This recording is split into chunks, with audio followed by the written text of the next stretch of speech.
What's up everybody, and welcome back to another video. No, it's been a while. Strange that I'm only posting a few videos a year. Hopefully next year it's going to be a little more frequent. But I hope everybody's doing well. For this video, we are going to be upgrading my gauntlets and turning them into steampunk themed gauntlets. People that don't know what steampunk is basically the Victorian era future. Using cogs and steam engines.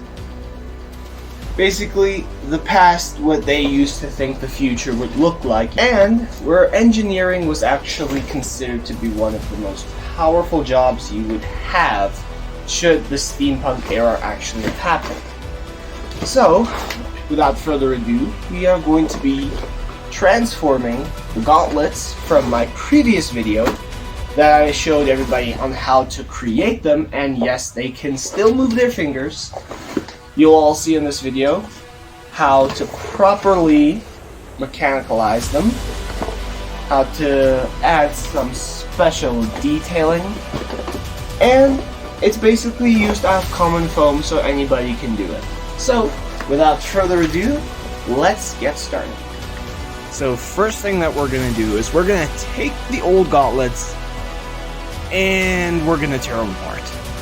We're going to take it off piece by piece and remove any of the excess glue to make sure that it sticks so that the old glue doesn't interfere with the new glue and so it sticks properly.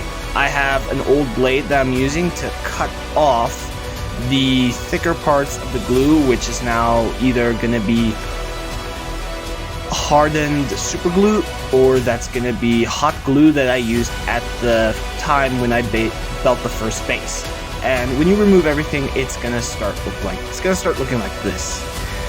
So there we are. We just scrape off all the excess glue so it's nice and smooth, and it's going to make it easier for all the pieces to be put on later.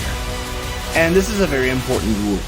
I'll make this easy to remember. Keep your station clear or I will kill you!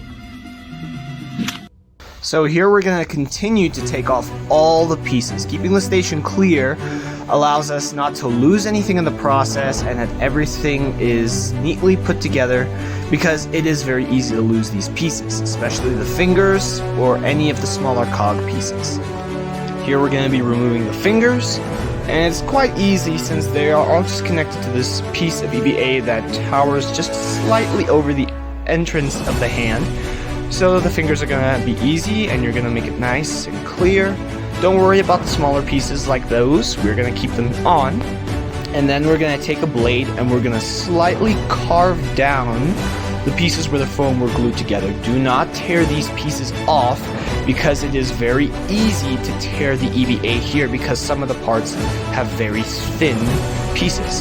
So here, don't tear it off, just take a blade and slightly carve down and separate the pieces that were glued together. Next up is going to be the fingers. All you have to do is just take the knot and then you just cut the knot off at the tip of the finger, and that'll make the string just pull right through. You just pull it through the skeleton, take off the shells from the string. You'll see there, we're going to replace that because that was just a piece of plastic that I had at the time to give the fingers that repulse that they needed. So you just remove it and then the fingers are apart. Next, you're going to take the base and you're just going to tear the base off. Won't be too hard, and if it does, just take a knife and just carve down the line and it'll separate pretty easily. So the next step, this is completely just removing the base from each other, separating every single piece that's individual, because these things are going to be re-glued, and that's going to improve their shape, their posture, and also their performance, because they're a little too loose, because their corners don't properly connect, because I didn't have the proper tools at the time to make the dimensional cuts that were necessary. So here you can see each piece in its individual form, and this is where the real work is now going to begin. With everything separated, we can now start moving on. You're going to take the gauntlets and you're just going to make sure all the glue is off, because sometimes glue will cancel out other glue. Especially this glue is very old, it's been here for a while, so I have no idea what the outcome would be, so I had to make sure everything was off. Next, you're going to take a blade and you're going to cut down the middle of the gauntlet. See, I couldn't have done this last time because it was basically just a small process, and when I realized I had to do it, there was already too many things on it for it to be done. So this time it's the perfect opportunity. You cut down the middle of the gauntlet, and this is why also having that excess glue goes off, because sometimes that'll make it hard to cut, and make sure just slightly. Once it's through, you can now take, sometimes you can use a blade. I like to use the scissors because that's the tool I had at the time, and you can smoothen this out with a Dremel. Once I get the proper equipment next year, I'm going to be doing this on a proper scale. Now you're going to create that dimensional cut that it needs, because this is going to give it a little more shape. The dimensional cut is going to help with a proper shape. So this is what it's going to look like once it's finished. You can see there was some glue on the inside that started softening up a little bit, and this made it easy just to tear off. So here you guys are going to see the dimensional cut I'm talking about. You're going to take the corner and you're going to cut down the line of the foam there. So you have a dimension that's going to glue to the other side so that it makes a little bit of a bridge shape. Now here you guys can see there's a dimension, and it's going to be glued on like that. The dimension is going to help put the pieces nicely and give it that dome that it needs for your hand on the inside. So now you're going to take some spray and you're just going to give it a base color. This is just going to help so that you can see where you want each piece to go and basically plan out everything. It's going to be easier to paint over, so you just take this, you create a base, and you spray everything the base color, because it makes it just a little easier. And here you go, there's everything covered in base. Now it's time to put it together. Here you can already see I glued it together, and it's giving me a little bit of an arm shape, so it already looks a lot better, and that's what you want to go for. So now you just take the bottom part of the base and you connect it to the top. And here's the final result. The shape's already a lot better. Next, you're going to take the shell, and there where the other piece connects, you're just going to create an edge. Once the edge is cut, just put some super glue on, and you're going to connect, which is essentially the elbow of the gauntlet. Next, take the bottom part of that armor shell, and you just connect it. Once they're connected, you can take those other pieces that were connected to the knuckles and you can just put the knuckles on. And now it's the fingers. This is why you need to keep all the finger pieces close together, because it's very easy to lose them. After a bit of a pool break, I sorted each finger out by the different class. You're going to take a piece of EVA foam to use as the skeleton on the inside of the arm. And I'm basically working from small, big, bigger, smaller, and then small again, because I'm working from the thumb all the way to the pinkies. You're going to cut 5 strips of EVA foam out like that one in the middle. You're going to start from small to longer, and then a little bit longer, a little bit shorter, and then short, because I'm working from the thumb all the way down. Once you connect the pieces, it's going to look more or less like this. Next, you're just going to be connecting all the fingers back onto the gauntlet, starting from the thumb.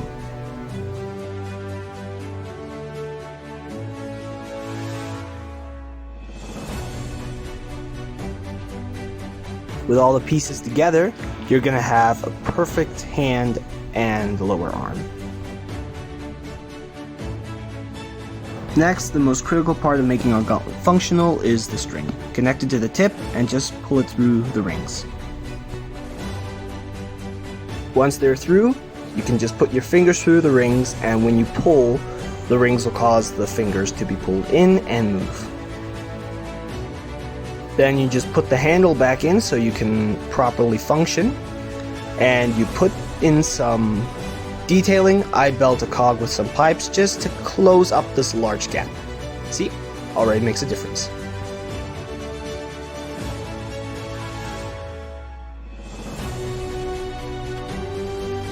For a little bit more detail, I just added a pipe to the side. And then I took some small strips of EVA foam to build some chains.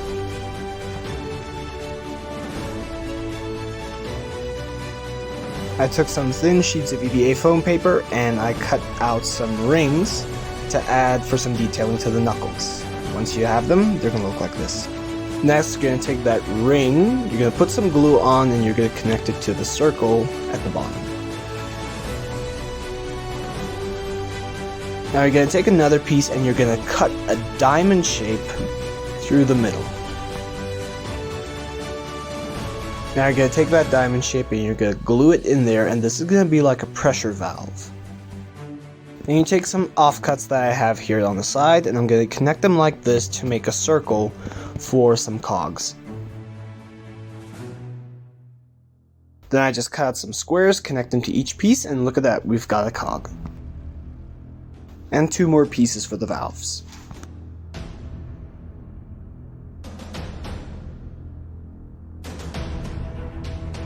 Then I took some mother of the pearl green and I added to the inside of the valve. And then also on the base of the gauntlet itself.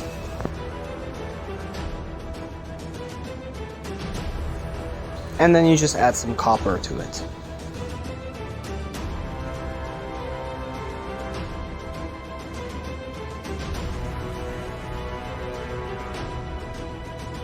And then you just paint these rails a nice gold. People always told me you have to be a little bit insane to be a cosplayer, right?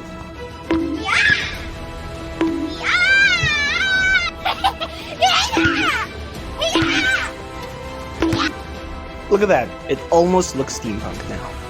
So, all we have to do, paint the cogs and put them on the gauntlets. Now you just take the gold, and you just take a little bit of it, and you just tap it on the cogs just to give it a little bit of a rust. And there we go. I had these LEDs that actually are very useful for the gauntlets. All you do is just press it and it lights up. So these are very good for gauntlets or any kind of cosplay weapon. So I would recommend getting them. Just connect the bottom part of the light to the other circle that we made, and then you just attach the light.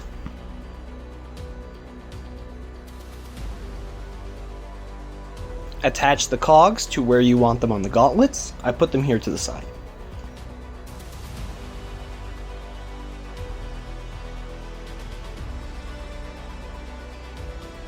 And you put the chains just slightly above the knuckles. I cut out 8 extra little rings like this, and little rectangles to go on it. They're going to add a little bit of detail to the knuckles itself. Cut out some branches and leaves for a little bit of detail on the base.